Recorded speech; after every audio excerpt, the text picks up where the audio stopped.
All right, guys, UFC on ESPN, Strickland versus Magomedov just ended, and here's our post-fight analysis on the fights tonight. All right, starting off, we have Alexander Romanov versus Blago Ivanov. Alexander Romanov wins this one by decision. I believe it was 30-27 across the board. What are your Yeah, thoughts? yeah, 30-27 across the board. We got that one right when we did the prediction. And Romanov actually fought the way we predicted he should fight, right? To win the fight. Don't try to wrestle, stay out on the outside, maybe do some wrestling at the end of the round, just to steal the rounds, and that's exactly what he did. Blagoy looked like Blagoy. I mean, we didn't expect anything from him. All his fights pretty much identical. Yeah, I mean, Romanov had kicks, they had sweeps. He was, striking. I think he deserved the win. It was good solid Yeah, win. He didn't get a knockout, but a win is a win, and I think it's a big win for him. a win is a win, and it's good because he was on a two-fight losing streak. He really needed this one. I think this was an important one for him. He stayed on the outside in the second round. I think at the end he had the takedown to secure that round. He tried that forearm, that patented forearm choke. Didn't work out, but still, had heavy ground and pound, secured the second round. The third round, Blagoy looked like he was kind of starting to come back a little, but then Alexander Romanov started landing those left hands and the jab, stole that one as well. So 30-27, I have no problem with that scorecard. Uh, Um, Romanov did have there was some moments where he kind of like did show signs of getting tired. I don't know if you noticed, like at some point he had his hands down, and but then he was able to rock block Goy, I think, at the on the end of the third. And yeah, at the end of the third round, it almost looked like he kind of caught a second wind. It looked like he tired, but then he started catching him with the left hands, and he kind of woke back up. And I think he had a big takedown at the end of the third round, and yeah, yeah, that he really did secured take the down. that Yeah, really secured the round and the fight for him. I think it might be time for Blagoy, I think, to go. I think that's like what is that, two in a row now, three in a row losses. Not really something much like left for that. him. They might keep him around you know, just to propel someone else in the top 15, maybe like one of those Jailton Almeida guys, up and coming guys, just to get him in the top 15. But otherwise, I really don't see him moving on. Yeah, yeah, and Romanov showed a high IQ, which he needed to show. Like what he needed is not to do crazy throws, not to get tired, and that's exactly Yeah, what he did. and he wasn't spamming the takedowns. He was a little more reserved, which is a good sign. Next, we had a women's flyweight fight. We had Ivana Petrovic versus Luana Carolina. Now, Luana Carolina took this decision. Um, I didn't have a problem with the decision. I think it might have been a split.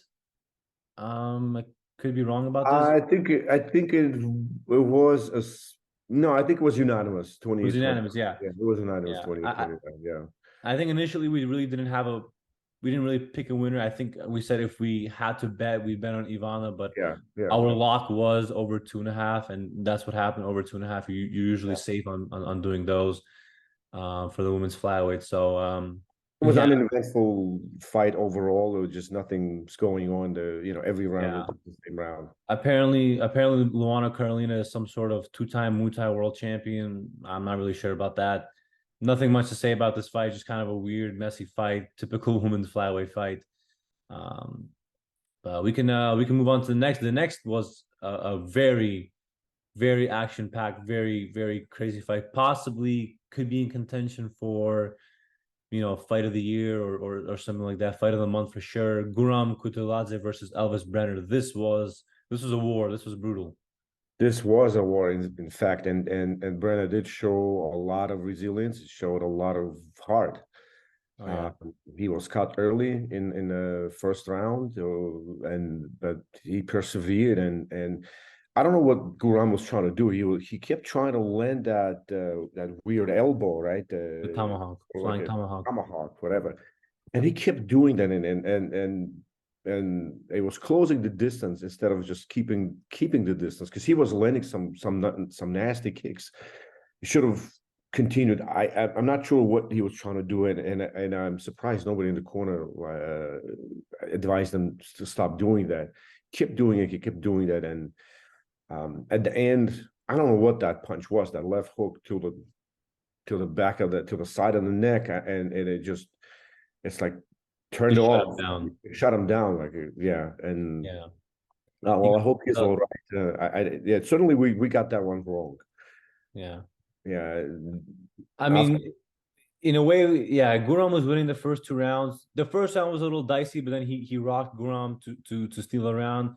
Second round, Guram won as well. He landed a big elbow that, you know, really split open the forehead, stole that round. And then kind of in the third round, it looked like he was starting to slow down. Elvis Brener was putting on the pressure, and then yeah, he just caught him with that left hook to the almost looked like, yeah, the side of the neck, the throat, and you could just see Guram's arms went limp, his legs just kind of went, and he dropped. Elvis Brener just dropped a couple of ground and pound, and the fight was over. I mean, really unfortunate for Guram. I think he was like a late replacement. I think Elvis was supposed to fight Jordan Levitt, and Jordan Levitt fell out. Guram, they stuck him in, and very unfortunate. You know, the guy had a lot of potential. I still think he can make it somewhere top 10, but this really kind of sets him back. But awesome fight. agree. Awesome fight, and it did look like Guram was getting tired, and Yeah. all this elevation training, I guess, didn't do much help for him. Yeah, I think back to the drawing board for him and try to figure out what went wrong. Yeah, yeah, for sure. But yeah, awesome fight of the night for sure. Has to get fight of the night. Next up we had Yana Santos versus Carl Rosa. This was a women's featherweight.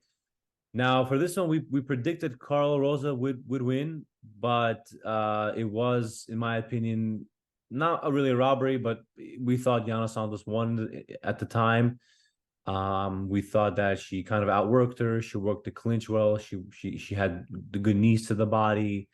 There were elbows, some good elbows. She landed well against the cage, and Carol Rosa just kind of looked like just walking towards her, just landing maybe a right hand here and there. Again, another uneventful women's fight where every round looked pretty much the same to me. I gotta say though, I gotta use this opportunity to officially say that Ron McCarthy is joining the ranks of Chris Lee and Sal D'Amato as the worst referees. Oh, sorry, worst judges in the UFC judges. We should have a separate video on that, but Ron McCarthy, boy, this is again, I don't know what to say. Yeah, I really don't think that was a 29-28 for Carl Rosa. First round for sure, I thought Yana won. Second round, I still think Yana kind of outworked her, like we said, landing the knees, elbows, and Carl Rosa maybe landed a right hand like every 45 seconds, and maybe Yana kind of gave a reaction, but that's what she does every single time she gets hit. She kind of like, you know, she moves laterally, she moves backwards. It's just her style. The third round, I could see maybe the round for Carl Rosa. I think that you know that we can give her, but I'm not really sure about the first two rounds. I thought those were Yana for sure. Yeah. But not yeah. Again, I don't really have any. I don't think Carl Rosa is going to get anywhere. I don't even know how there's still a women's featherweight. I thought it was shut down when Nunes left, but somehow they're fighting a featherweight. I don't know what they're doing there now. What's next for them? But we can move on to the next fight, which was a very you know, brutal performance by Anderson Brito. He put away Weston Wilson by brutal, you know, ground and pound. Weston Wilson came out with that kind of Stephen Wonderboy Thompson style. He actually is a training partner of Stephen Wonderboy Thompson.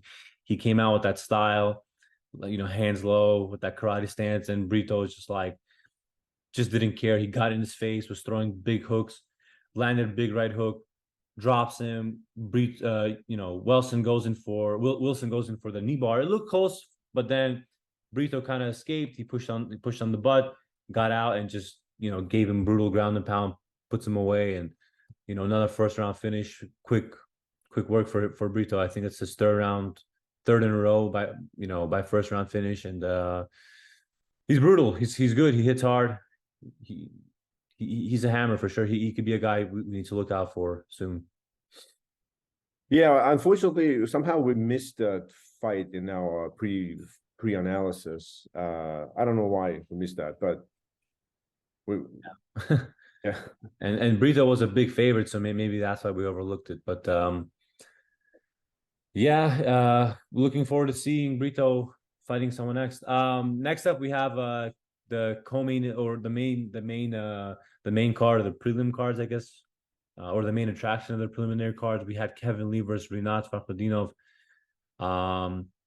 Here we had Rinat guillotining Kevin Lee in the first 55 seconds. Yeah, what do you think about this fight? Oh, no, just like we predicted. But I was more leaning towards like a third round finish, maybe second round finish for Rinat, but I didn't expect that finish to come early in the fight. But yeah, overall, incredible performance by Rinat. This guy is ruthless. He has a big future. I don't know what to do with Kevin Lee at this point. I mean, is that time for him to go? I don't know. It might be time. It might be time. He got dropped with the first right hand that got landed, that was landed on him. Rinat gave him no respect. He touched up Rinat, and Rinat gave him no respect. He just pushed forward, landed a big right hand, dropped him, I think in the first 30 seconds, quickly guillotined him, and that was over. I think it might be time for Kevin Lee. And it's really unfortunate because he's only 31. He's fought top guys, but I think with all the abuse he's taken big shots against Edson Barboza, had a war with Tony. Daniel Rodriguez recently, Oliveira dropped him, guillotined him. I think it might be time for Kevin. Also, I think the injuries, I think he's had both knees now, I think, where they've had surgery, gone surgery, and he came in with the sleeves. I think he's just taking too much abuse. To me, the fight with Diego Sanchez was the writing on the wall. When we saw this fight last year in January, whatever that was, right? Yeah. Kind of said, like you can't get past Diego Sanchez. But then again, Diego Sanchez is Diego Sanchez, right? But that might be time to consider retirement. Yeah. I gotta say again, I'm not sure if there was a late stoppage or not. I don't know what you think about that. I thought it was a late stoppage, and I'd like to hear the commentaries.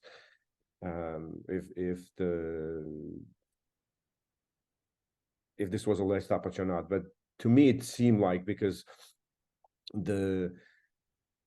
one of Kevin Lee's arms was caught in between, behind the knee, Rinat's knee, right, back of the knee, and I don't know why the referee was trying to pull that, but arm, which he should have seen that clearly is caught in Rinat's, behind Rinat's knee, where he was pulling that. That made no sense to me. But again, he might not have had a good angle. Yeah, I think he was behind Kevin Lee, but you can clearly see that even though the arm was cut, you can see the hand was limp. But I think it was a little unfortunate, and I think the angle, he was behind Kevin Lee, and but in any case, it was I think it might be time for Kevin Lee, and Rinat has I think some interesting fights coming up, because he's now 20 wins in a row. Many of them being by finish. He's relentless. He's brutal. He has an awesome gas tank.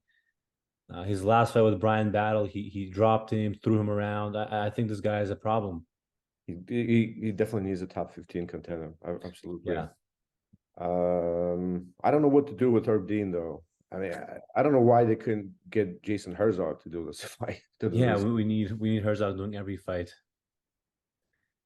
Yeah, but yeah, let's move on to the next fight. The next fight was a middleweight fight. It was Bruno Ferreira versus Nursultan Rizboev.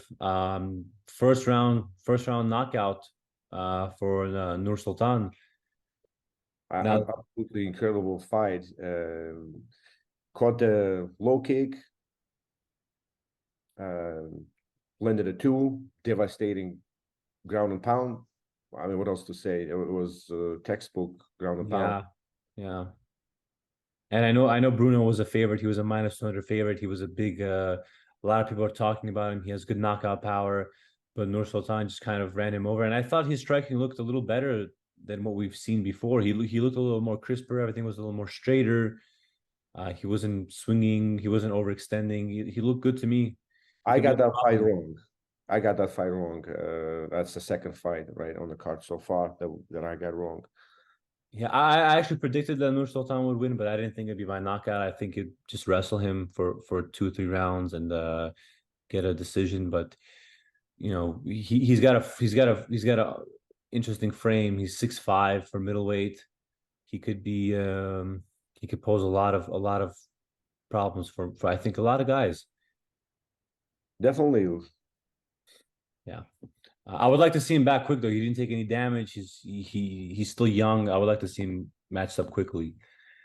Next fight was another awesome fight, lightweight fight versus it was Ismail Bonfim versus Benoit Saint Denis. This was a just crazy fight. Benoit comes out guns blazing with those body kicks. Bonfim answers back, rocks him for a little while. Looked like Bonfim kind of had the advantage now, and he was gonna put away Benoit with his power, but then Benoit comes back and submits him with that rear naked choke. What are your thoughts?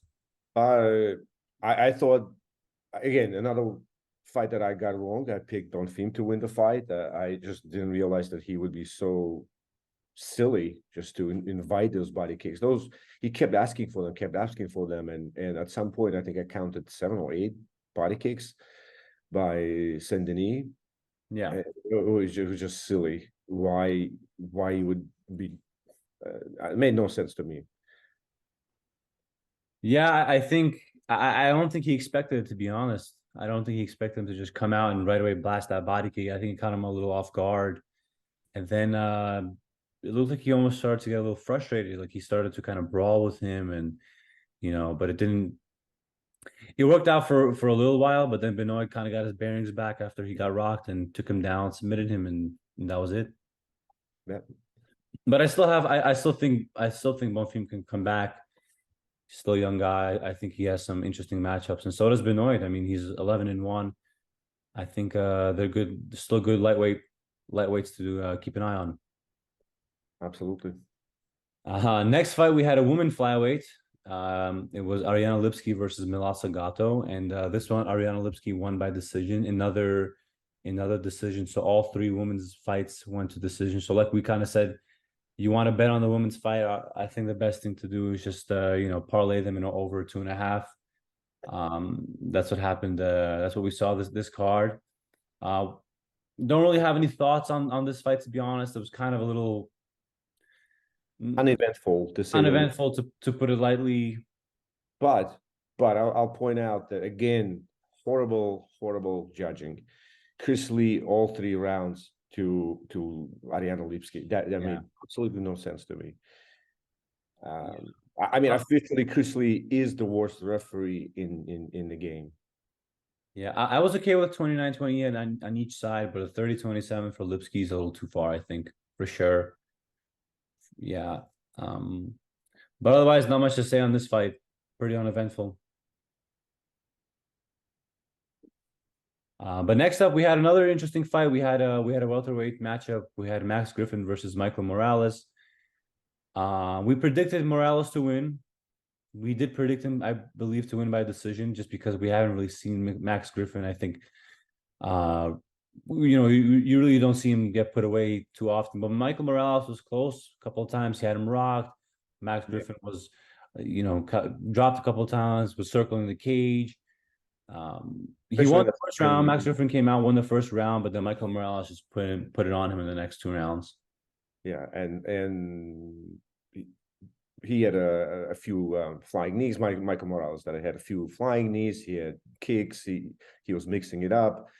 He looked a lot bigger though. He looked huge compared to Max Griffin. He did look bigger. He also looked faster. He looked like the more powerful guy. Just he had every advantage. I mean, I think he was 12 or 13 years younger than Max Griffin. Yeah. I was impressed. I mean, I would like to have seen more kicks from Michael Morales. I think he relied a little too much on the boxing. I would like to see a little more body kicks, maybe a little more leg kicks, and really, you know, just take out Max Griffin from the bottom. You know, take away the base. I think maybe he could have gotten a finish with by doing that.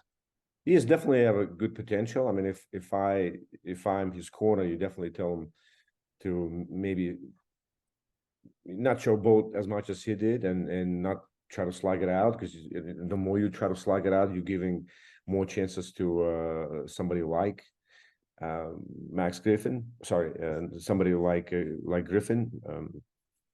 But that was a good performance overall. Yeah, it was a good performance overall. I would like to see him back also quickly, somewhere 3 4 months, because his last fight was almost a year ago. I don't think he should take such a big break. He needs to be more active. He's young, and he has some interesting fights. I think for sure, some cool matchups up ahead. Next fight was the co-main event. It was a lightweight matchup. Damir Ismagulov, Grand Dawson. We had Grand Dawson winning by decision. Now, this fight, to be honest, took me completely off guard. I didn't expect Grand Dawson to take down Damir and control him as easily as he did. Yeah, that was a big surprise, and I gotta admit, I got that one wrong as well, which is surprising. And I never thought that Grand Dawson is a better wrestler than Tsarukyan, for example, right? But he was able to control Ismagulov more easily than Tsarukyan did, which is surprising, right? It was surprising to me. I don't think I didn't expect Grand Dawson to hook the legs the way he did. He was getting, there were at some points where Damir looked like he was kind of out of danger and he was going to get up. He had like a base, and we saw Grand Dawson quickly take the back. I like that from him. He's good jiu-jitsu. The body triangle was a little annoying, to be honest. In the fifth round, in the third round, he kind of just held on to that body triangle. I would have liked a little more. It looked like he was just kind of stalling, playing around. I don't really like that. He was, but Yeah, a win is a win, and a win is a win. Yeah, and he most likely will take Ismagulov's place now as a number 12. It's a little unfortunate because Damir is really good. I mean, the first round he defended a couple of takedowns, but then Grand Dawson got really low at one point. Damir just didn't have enough time, I guess, to sprawl. He won that round. Second round, Damir was kind of piecing him up in the first. I believe like a minute and a half, he was piecing him up. Yeah. Grand Dawson was, head was snapping back from the jabs, from the twos. But then again, Grand Dawson got low, took him down, body triangle. Third round again, body triangle. I would have liked to see maybe the referee. I don't know who it was. I don't remember who it was. Maybe, actually, it was Herb Dean. I would have liked to see Herb Dean, call for some more action from Grand Dawson. I don't think you should be able to allow, you should be allowed to just hold the body triangle. It's just my opinion. But Grand Dawson now is number 12, should be taking Damir's spot. And he called out Fiziev, he called out Tsarukyan, he called out, I believe, Dariush, right? Yes. He called out, I think, Tony Ferguson. I don't want to see that. That doesn't interest me at all. But a matchup with Fiziev could be interesting. Yeah, again, one of those classic, right, grappler versus wrestling. Yeah, that'd be interesting. Yeah, and I don't know what Damir does from here. I mean, I think he was contemplating retirement before this fight. Now I feel like this fight, he might really be. I think he might be done, because he said this was his last fight on this contract, and I think he looked like he was just kind of riding it out, maybe, and maybe just wanted to get another paycheck and just finish out his contract. Very, very, very much possible. Yeah. But unfortunately, I mean, he's such a good striker. I feel like him and Fiziev and Poirier could have had some fun matchups, but we won't be able to see that. Yeah. Next up, we had the main event. We had Sean Strickland beating Abus Magomedov by TKO in the round 2. Now, this was a strange one. Oh, this was a surprise. I mean, not the outcome. Outcome to me is not a surprise. I we kind of predicted, well, we did predict, right? You did predict Sean. Yeah, but we picked Sean to win, but probably in the later rounds 4 and 5. I had no idea that Abus would gas in the second round. Actually, in the first round, the end of the first round, he looked tired already. He surprised that, you know, how bad his cardio is. Yeah, I did like Abusa's game plan. He came out, he landed the body, the front kicks looked like it was kind of getting on Sean Strickland's nerves a little. He landed some big calf kicks, looked like it also affected Sean Strickland. But then there was a point around 4 minutes in where Abusa's just everything changed, and changed his posture, changed the way he carried himself. His arms kind of started to drop. He was eating some jabs, and you could tell at the end of the first round he got tired. I mean, only 4 minutes in, he was tired. He came out in the second round, hands were down, turning his back, running away against the cage, and Sean just kind of used him as a punching bag to finish him, quite easily. It started happening towards the first round where Abus tried to wrestle, and that led to nowhere. And when Sean was able to wiggle himself out, and Abus looked tired ever since. Yeah, I thought it was good that I thought it was interesting that Abus took him down. I kind of like that. I don't think we've ever seen, well, not ever, but we haven't seen Sean really be controlled like that yet. Um, I thought it was a good game plan, kind of just nullify his boxing, but Sean Strickland just got up. He quite simply just got up out of Abus's. He kind of had his back, but he didn't have the hooks in all the way. Just got up, and you could tell right away Abus was, looked like his power bar, his stamina bar just got zapped, and it was over from there. Yeah. Yeah, and now I don't even know what you do with Sean. He called he called out Israel Adesanya, for a championship fight. I don't think he deserves it, but I think he might still get it just because it's kind of getting on Adesanya's nerves with all the Chinese stuff. He's a name. He says crazy stuff. He can draw in some pay-per-view buys. Oh no, absolutely, and he might have learned a thing or two with Alex Pereira now that he trains with him, and which could prepare him for the fight with Adesanya better. We'll And see what UFC wants to do. and definitely, I don't think it would be a boring fight with Sean Strickland and Adesanya because Sean Strickland just walks forward. For him, I think it's like kill or be killed. We've seen that with all his fights. He doesn't take a step back. Even against Alex Pereira, I mean, one of the most devastating knockout artists. He just paid him no respect, walked forward, and I think he's gonna do the same thing against Adesanya. I think he's just gonna walk forward, not care about his power.